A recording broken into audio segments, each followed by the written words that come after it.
Welcome to The Explainer. Today we're dissecting a critical legal battle that really set the stage for one of Australia's most famous court decisions. Now, this isn't about that final ruling, not yet. This is about the decisive first move that made it all possible. So here's how we're going to break down this legal chess match. We'll start with the high-stakes setup, then we'll look at Queensland's pretty audacious preemptive strike, the Commonwealth's constitutional shield that was used to counter it, how the High Court ultimately decided, and finally, why this preliminary case is so incredibly important. Okay, let's start with the prelude. Because before that landmark ruling on native title could even be considered, this critical preliminary fight had to be won first. Yeah, this whole case was really about a strategic battle to decide if the main question, the existence of native title, could even be asked in court. You could think of it as a case about a case, and believe me, the stakes could not have been higher. So, it all kicks off back in 1982. Eddie Mabo and other Murray Islanders file a claim in the High Court. And their argument is pretty profound. They're saying that their unique system of land ownership, which has been in place for generations, actually survived the annexation of their islands by Queensland way back in 1879, and it should still be valid under Australian law. Now, what's really fascinating here is the legal tool the plaintiffs used. It's called a demurrer. It's a pretty clever strategic move. It basically says, okay, let's just pause the fight over the facts for a minute.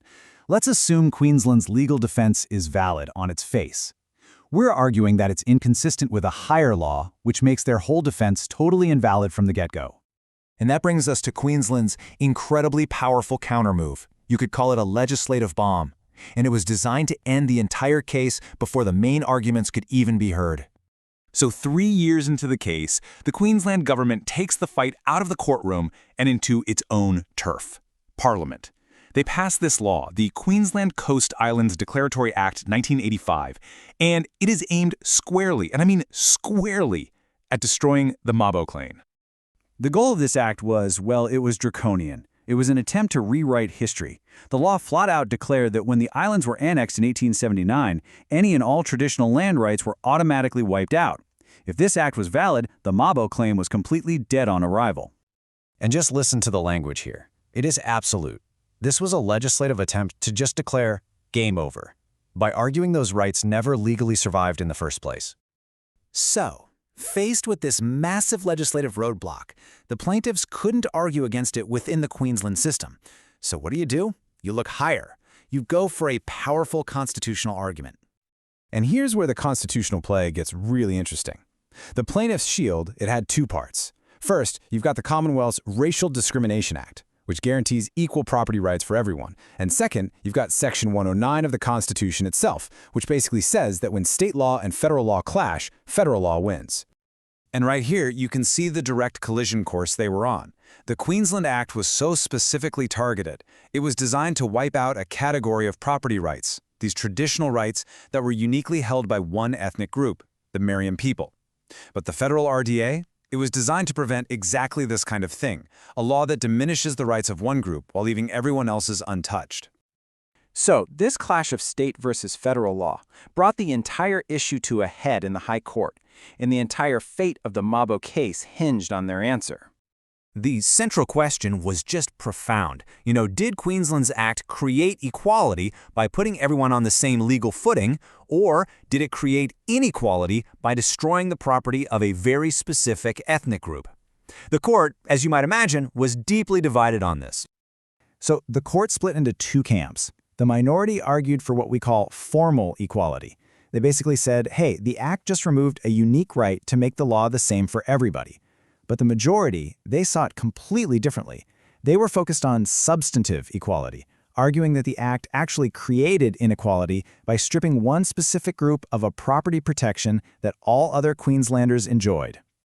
And as the majority judgment puts it here, the Racial Discrimination Act protects people against having their property arbitrarily taken away.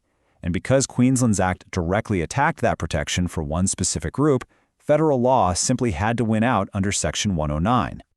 The final judgment was razor thin. We're talking 4-3. But the majority view prevailed. The Queensland Act was declared inconsistent with federal law, and because of that, it was invalid. The legislative roadblock was gone.